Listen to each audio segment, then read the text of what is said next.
L'article que vous évoquez est un article dans lequel j'aborde la question des droits de l'homme dans les relations entre les États d'Afrique, des Caraïbes et du Pacifique et l'Union européenne. C'est sous cet angle-là que j'indiquais que ce droit était essentiellement proclamatoire.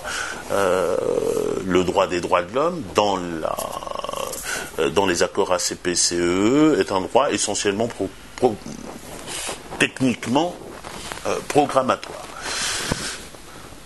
Des nuances, pour être bien compris, il faut y apporter quelques nuances. Je pense d'abord que si on raisonne en termes d'effectivité de la mise en œuvre des droits de l'homme inscrits dans ces accords, il y a comment pourrais-je l'exprimer, il y a un contraste. Il y a un contraste entre les obligations qui s'imposent aux États ACP en la matière et les obligations qui s'imposent à l'Union européenne de l'autre. Je rappelle que, s'agissant des États ACP, ce sont des obligations liées à la bonne gouvernance, des obligations liées au respect d'un certain nombre de droits, tels que les droits politiques, liés à la démocratie, au régime démocratique, droit à se présenter à des élections, droit de vote, etc. Ce sont aussi les droits civils, tels que la liberté d'expression. Ce groupe-là bénéficie dans les accords en question de moyens de mise en œuvre particulièrement plus poussés que dans l'autre cas. C'est que l'ensemble du dispositif de l'accord, à savoir l'ensemble de la contribution de l'Union européenne en matière économique, soutient l'obligation pour les États ACP de respecter ces règles-là ou ces principes-là. C'est ce qu'on a appelé la conditionnalité. C'est la conditionnalité de l'aide. Nous ne vous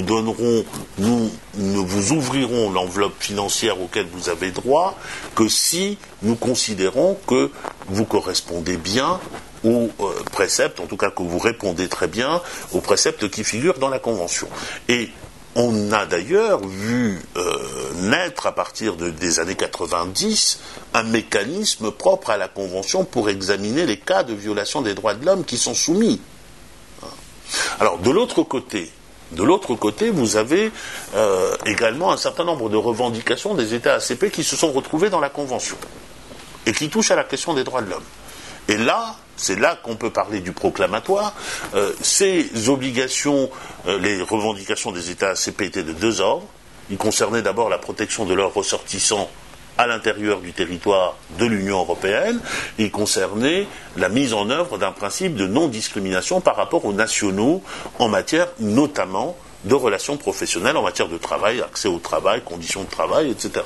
Et cette dimension-là ne bénéficie d'aucun mécanisme de mise en œuvre et ne bénéficie d'aucun moyen de pression, ni économique, ni politique. Et c'est en cela que je parle d'accord déséquilibré. Nous sommes en face d'un accord. Un accord pose un certain nombre de principes et pose des règles.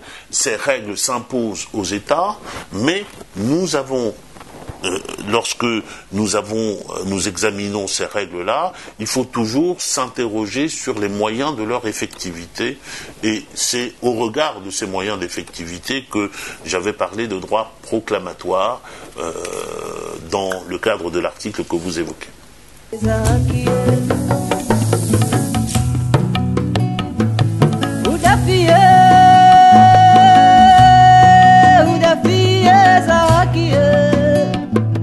Je pense que cela fait déjà très longtemps que l'Afrique, et par voie de conséquence le groupe des États africains, des Caraïbes et du Pacifique, n'est plus au cœur des objectifs de politique extérieure de l'Union européenne.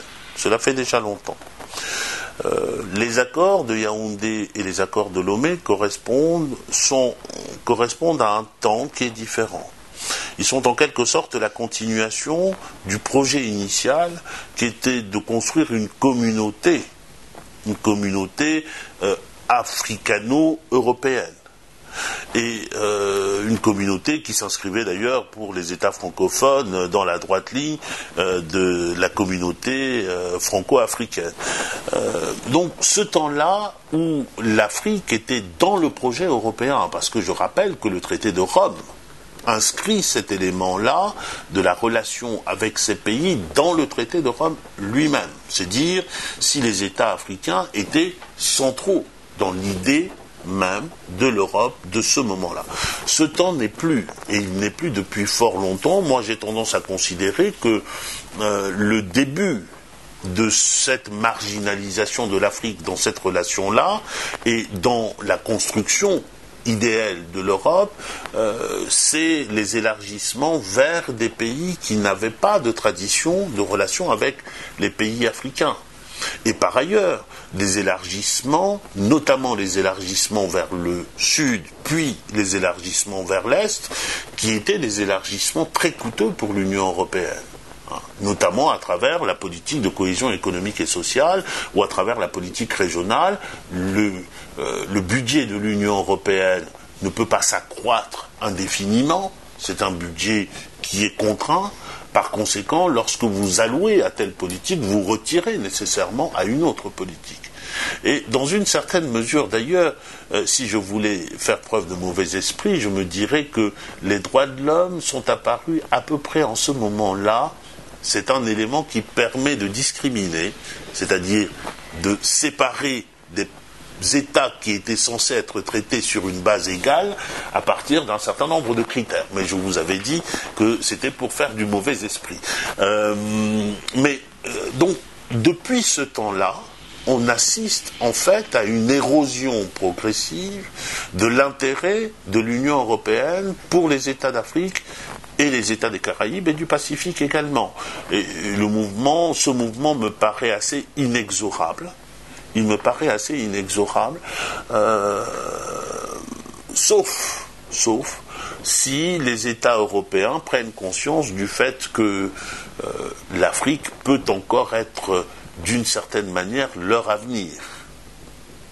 Sauf qu'aujourd'hui, je pense qu'on ne peut plus signer ou se présenter le projet tel qu'il a été présenté en 1958. Il faut changer de logiciel, il faut changer de projet, mais en tout état de cause, aujourd'hui, l'Afrique n'est plus grand-chose, sauf un objet lointain de puissance et de domination, ce que l'Union européenne n'est pas tout à fait en mesure de produire.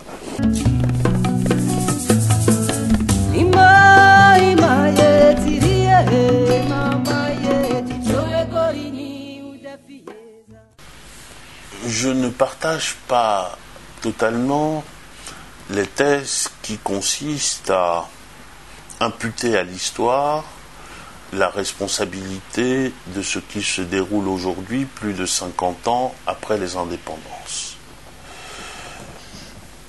La colonisation explique beaucoup de choses, nous y reviendrons, mais aujourd'hui, la violence qui se déroule en République centrafricaine est une manifestation de quelque chose qui m'apparaît beaucoup plus grave, plus préoccupant, et que j'appelle de temps en temps la revanche des cancres.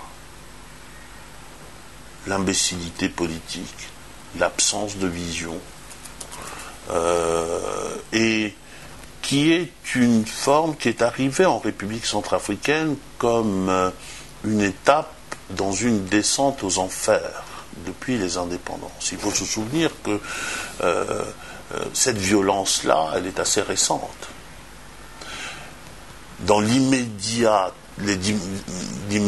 après indépendance, alors même que le souvenir de la colonisation était encore vivace, on n'a pas connu cette violence-là. Le premier chef d'État centrafricain, Barthélemy Boganda, qui malheureusement n'a pas pu exercer en tant que président de la République, puisqu'il était décédé avant de pouvoir le faire. Il y avait certes de la violence dans cette période coloniale, de la fin de la colonisation, mais c'était une violence entre un peuple ou ses représentants et les colons. La République centrafricaine que j'ai connue, moi, notamment après les indépendances, je suis né après les indépendances, que j'ai connue, moi, est une République centrafricaine qui était apaisée, qui était un pays dans lequel chrétiens et musulmans pouvaient se côtoyer, dans lequel il n'y avait pas d'ostracisme en fonction de la région où l'on était, et où nous avions cette chance inouïe en Afrique d'avoir une langue nationale.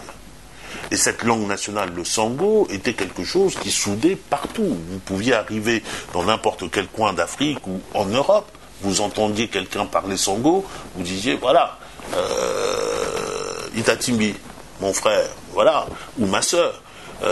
Et c'est la République centrafricaine, pour le dire autrement, et peut-être de façon plus concise, à mes yeux, n'est pas un pays des extrémismes. Et donc pas des violences extrêmes. Ce n'est ni un pays des extrémismes religieux, c'est peut-être ce qui explique, c'est sans doute ce qui explique aussi la réaction à ce qui vient de se passer face à un extrémisme musulman qui était partiel dans les groupes de la Séléka. Il a quand même été question dans ce pays d'application de la charia. Et pas d'application de la charia de façon générale. Il en a été question dans des villages reculés de Centrafrique, où personne n'aurait pu imaginer cela, où il y avait des musulmans qui vivaient côte à côte avec ce qu'on appelle des chrétiens anti-Balaka, parce que les anti-Balaka, ce ne sont pas des chrétiens. C'est plutôt une réaction de paysans, ça a commencé par les paysans. D'autodéfense, parce que nous sommes aussi dans un pays où l'État a disparu depuis fort longtemps. Vous ne pouvez pas compter sur les forces armées, les forces de sécurité nationale pour venir vous défendre lorsque vous êtes au Bomo, à l'autre bout de la République centrafricaine ou dans la Vakaga, etc. Donc, cette violence-là n'est pas une violence innée. Cette violence-là n'est pas une violence que l'on peut imputer à la colonisation en tant que telle. Il n'en demeure pas moins que je parlais tout à l'heure d'incurie politique.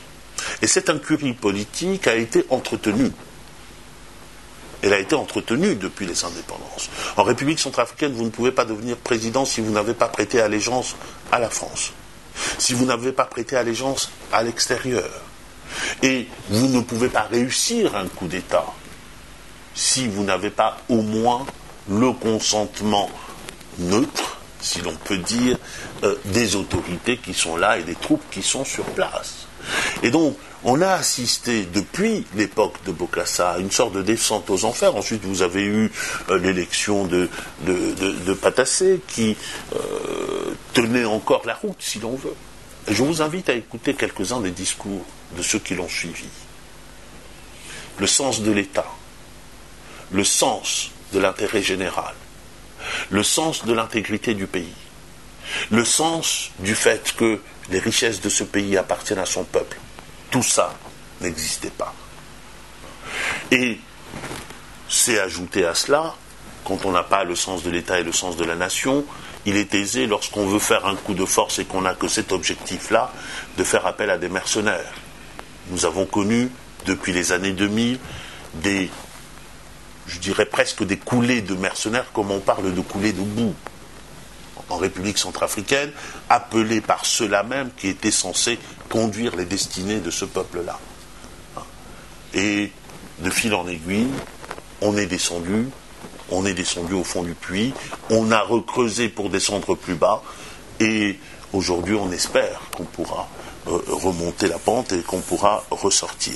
En tous les cas, la République centrafricaine d'aujourd'hui est un pays déstructuré.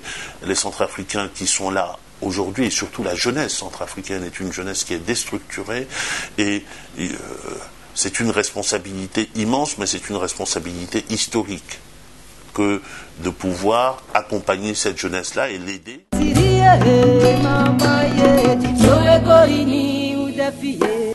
j'ai été partie prenante au dialogue inter-centrafricain qu'on a appelé le Forum de Bangui. J'ai assuré les fonctions de rapporteur général de la commission gouvernance et j'ai vu comment les choses se sont passées. J'étais de ceux, je continue encore aujourd'hui à considérer que le forum a donné des raisons de croire dans un lendemain meilleur pour la République centrafricaine.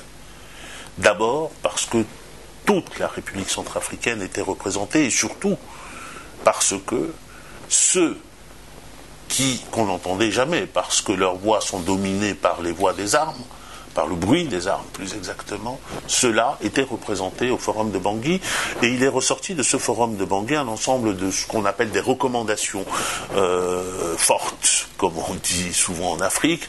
Il en est ressorti un certain nombre de recommandations qui me semblent constituer un terreau pour la construction d'une République centrafricaine neuve, fondée sur des principes qui sont ses principes propres, peut-être que nous y reviendrons, et déterminée à aller de l'avant mais pas sans que justice soit faite. Il y a eu des principes assez importants, assez profonds qui sont ressortis de cela. Plus d'impunité, impunité zéro. Il faut juger les criminels. Il faut retisser le lien national. Il faut exclure de l'espace public et de l'espace politique ceux qui ont pris les armes et qui, par ce fait-là même, se sont exclus. Il faut que le peuple recouvre la souveraineté sur ses ressources naturelles. Il y a un certain nombre de principes qu'on n'avait pas entendus par le passé qui sont sortis. Maintenant, là où se trouve le véritable enjeu, c'est qu'est-ce qu'on en fait. Il était prévu que soit mis en place un comité de suivi de ce forum de Bangui. Ce comité de suivi, aujourd'hui, n'a pas fait ses preuves. Il a été mis en place en juin. D'ailleurs, il n'est pas totalement fini puisqu'il doit encore y avoir la nomination d'un représentant de la diaspora qui n'est pas encore fait. Et donc, nous avons un certain nombre de moments importants à mes yeux qui ont été d'occasions importantes, qui ont été ratés par ce comité de suivi. Par exemple, la rédaction de la Constitution. Il y avait dans les recommandations du Forum de Bangui un certain nombre de principes constitutionnels, de principes à vocation constitutionnelle à inscrire dans la nouvelle Constitution de la République centrafricaine. Le comité de suivi n'a pas pu faire en sorte que ce soit le cas et les autorités qui sont en place ne l'ont pas fait non plus. Donc il y a toutes les raisons de s'inquiéter et de craindre que ce forum va se terminer comme les nombreux autres dialogues qui ont précédé. On a remisé tout cela dans le hangar, dans des tiroirs, et c'était simplement pour la bonne... Je n'étais pas sérieux, quoi.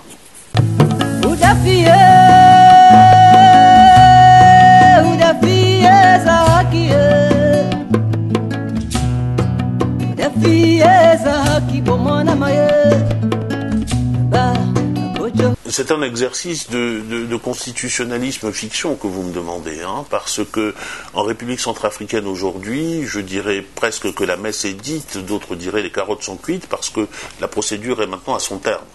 Bon, il se trouve que, en se référant aux recommandations du Forum de Bangui, il était possible de procéder autrement.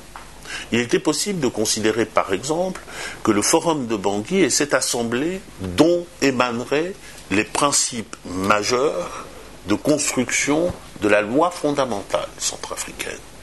Et il se trouve que ces principes majeurs ont été formulés.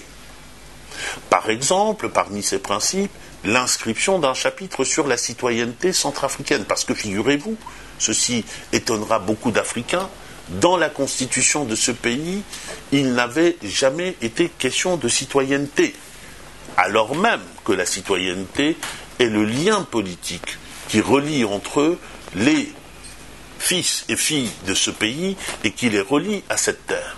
Il y avait une autre idée qui était d'inscrire, comme je l'ai dit tout à l'heure, un chapitre sur la répression constitutionnelle de la violence politique et de la malgouvernance.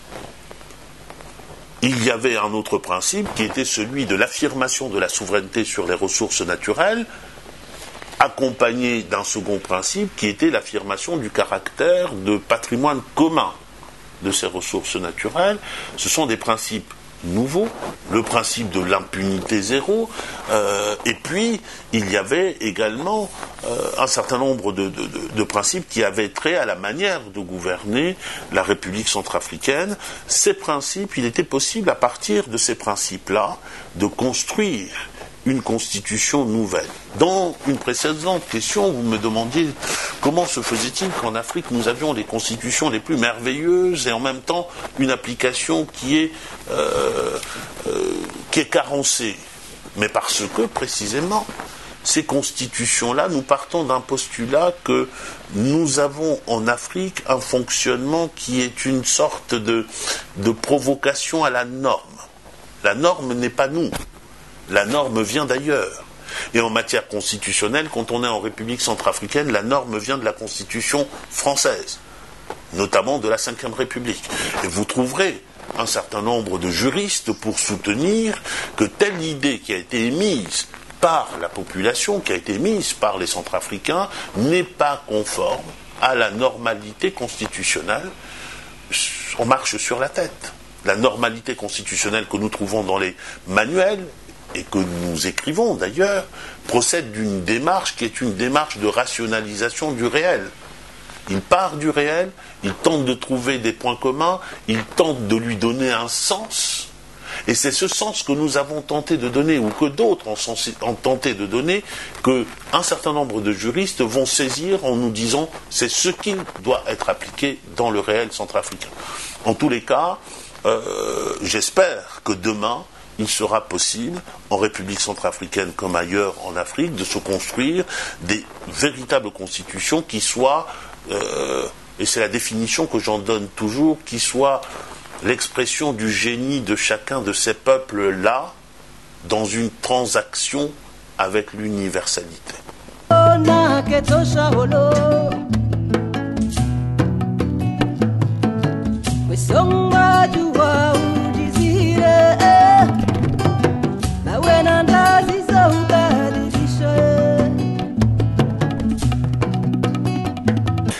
Et c'est précisément, je pense que l'inscription dans la Constitution peut répondre à ces défis-là. Je disais tout à l'heure que j'avais émis cette proposition au comité préparatoire du Forum de Bangui de placer parmi les questions à discuter au Forum de Bangui l'inscription dans la Constitution des ressources naturelles sous les deux angles. D'abord, affirmation de la souveraineté permanente sur les ressources naturelles, et ensuite la question de la qualification des ressources naturelles dans le pays en tant que patrimoine commun du peuple centrafricain. Et en l'inscrivant dans la Constitution, il y avait un certain nombre de craintes de la part de mes vis-à-vis qui considéraient que l'inscrire dans la Constitution, c'était l'inscrire dans l'abstraction, en quelque sorte, et que, en définitive, si on voulait traiter juridiquement de la manière la plus efficiente et la plus effective, il fallait revenir à la loi. C'est la loi qui fixe le régime des ressources, qui fixe le régime de leur application, accompagné des actes administratifs adéquats, tels que qui encadrent les marchés publics, par exemple, qui encadrent les contrats d'exploitation, etc. Mais je continue à croire que la meilleure manière de le faire aujourd'hui, c'est de commencer par la Constitution. Parce que la Constitution est déterminante de ce qui constitue la loi commune. La loi commune. Et la loi commune à l'égard aussi de l'extérieur. La première branche de l'alternative, c'est la souveraineté permanente sur les ressources naturelles. Ce n'est pas en Afrique que je vais venir expliquer la nécessité de la réaffirmation de cela. Il y a des textes, certes, en droit international. Il y a même la Charte africaine des droits de l'homme et des peuples qui pose le principe de la souveraineté sur les ressources naturelles.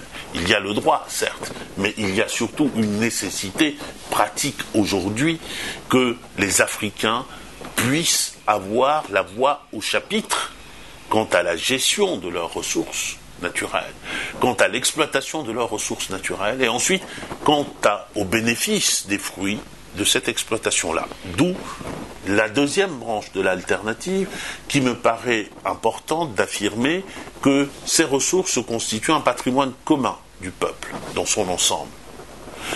Cela veut dire quoi, pour être bref? Cela veut dire d'abord que dans le contexte centrafricain, il faut lutter vers les tentations d'appropriation quasiment privée, quasiment ethnique, quasiment villageoise des ressources.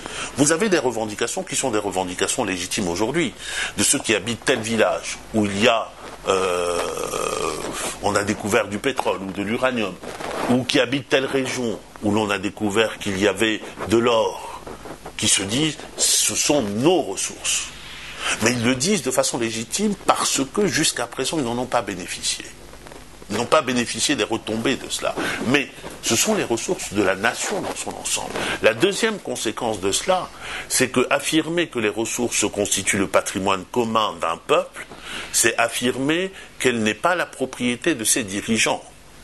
Et que ceux-ci, dans les décisions qu'ils vont prendre quant à la gestion de ces ressources, quant à l'affectation du contrat de concession ou du contrat d'exploitation notamment, toutes les décisions qui ont trait à la gestion, à l'exploitation, doivent être prises de la manière la plus transparente parce qu'il faut rendre compte aux titulaires de la propriété. Et que ceci peut être fait assez simplement à travers des procédures où l'essentiel est la transparence, à travers la procédure parlementaire classique. Vous voulez passer un contrat ? Vous faites un appel d'offres, cet appel d'offres est public. Chaque année, vous venez devant le Parlement, le gouvernement vient devant le Parlement chaque année pour présenter son rapport d'activité, pour présenter son action au cours de l'année. Il y a un chapitre particulier sur la manière dont les retombées, les dividendes ont été gérés. Ils ont été investis où? Dans une école? Dans un dispensaire, dans l'aménagement d'un espace. Donc, comme vous le voyez, il ne s'agit pas d'une abstraction du tout. Et l'idée était de poser cela, d'en tirer un certain nombre de conséquences dans la Constitution, et au-delà de la Constitution, y compris en posant, notamment en criminalisant le comportement qui consiste à s'approprier de manière privative les ressources d'un peuple lorsqu'on est chef d'État ou lorsqu'on exerce le pouvoir.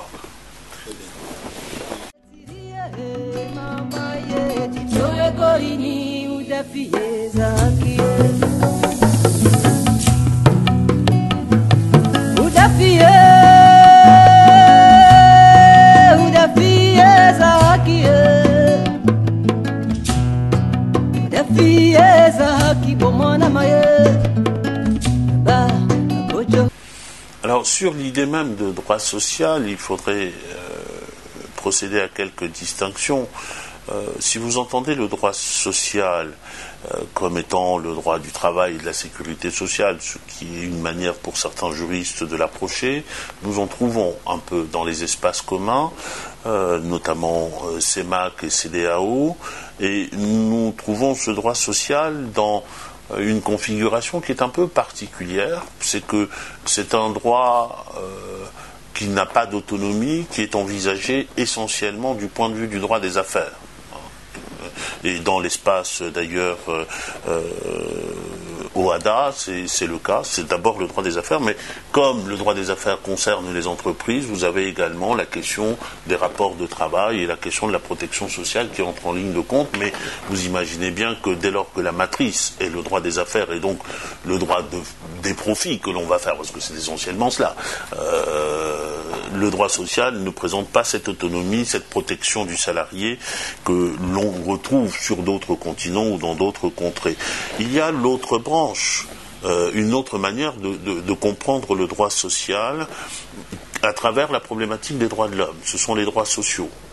En Afrique, nous avons également l'affirmation d'un certain nombre de droits sociaux, mais cette fois-ci au plan continental. La Charte africaine des droits de l'homme et des peuples contient des dispositions que l'on retrouve par équivalence dans le Pacte international sur les droits économiques, sociaux et culturels, pour l'Europe dans la Charte sociale européenne, qui consiste notamment dans l'affirmation de la liberté d'association, dont la liberté syndicale, le droit au travail, le droit à l'éducation, le droit à la protection des personnes vulnérables et le droit à la protection de la famille, par exemple, et puis avec quelques particularités qui sont proprement africaines, qui mériteraient d'être discutées, mais nous n'en avons pas le temps ici, telles que le droit notamment au développement économique et social. Et il y a une troisième manière, et je préfère rester sur celle-là, qui est celle de concevoir le droit social comme étant un droit devant être social. C'est-à-dire comme un droit qui doit inscrire dans ses nerfs, en quelque sorte, le souci de la protection des personnes. Et de ce point de vue-là, à part la Charte africaine des droits de l'homme, je ne vois guère. Je ne vois guère de textes significatifs dans les contextes régionaux. Et ceci s'explique assez rationnellement. Parce que les contextes régionaux que nous avons en Afrique, il ne faut jamais oublier que ces contextes ont été définis d'abord comme des contextes économiques. La CEMAC, c'est un projet d'intégration économique. La CEDEAO aussi. La SADC aussi. Ce sont des projets d'intégration économique qui de temps en temps tutoient la question de la protection des personnes, mais qui n'ont pas en leur cœur le souci de la protection des personnes. Même si, de temps en temps, ils y arrivent. On a vu la Cour de justice de la CEDEAO récemment, au nom des droits fondamentaux, invalider la loi électorale burkinabé, par exemple. D'une manière qui m'a fait dire que ce juge se concevait comme un oracle de démocratie et qu'il a dépassé de loin ce que doit être le rôle d'un juge, trancher le litige, mais rester circonspect en prenant en compte l'ensemble des circonstances. Donc, le droit social en Afrique, aujourd'hui, c'est, je dirais, presque une utopie pour demain. Je le dis parce que je ne voudrais pas employer le mot projet, puisqu'il n'y a pas de projet social en tant que tel dans le droit africain. Il y a un projet économique, il y a un projet militaire, activé notamment par la lutte contre le terrorisme et activé par la nécessité d'alliances stratégiques avec des pays hors du continent. Mais il n'y a pas encore, malheureusement, sauf, comme je le rappelais tout à l'heure, la Charte africaine des droits de l'homme et des peuples, en dehors de ce cadre de l'Union africaine, qui n'a pas encore pris. Dans l'ensemble de l'Afrique, il n'y a pas aujourd'hui de réflexe d'un Gabonais, d'un Centrafricain, d'un Camerounais d'aller à la Cour africaine. Parce qu'un de ces droits serait violé. Nous avons encore beaucoup de travail à faire, d'où mon expression d'une utopie qui mériterait que nous la développions dans toute sa dimension qui revient au final à ce que le droit qui est fait sur ce continent soit un droit voulu par les habitants de ce continent, soit un droit porteur d'un développement conforme à ce que veulent ceux qui sont sur ce continent, et d'un droit qui gagne le mérite de pouvoir être opposé à d'autres droits qui viennent d'autres continents.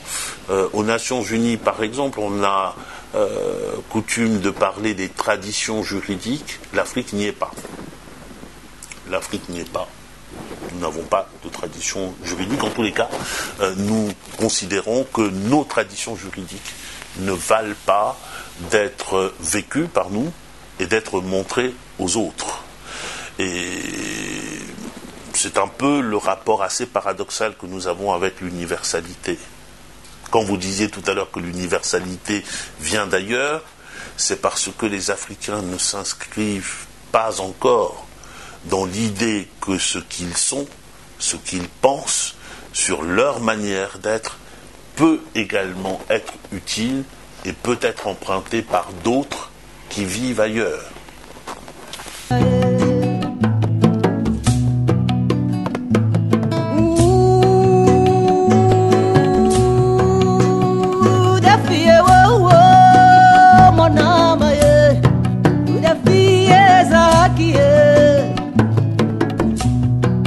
Ako Johaniliae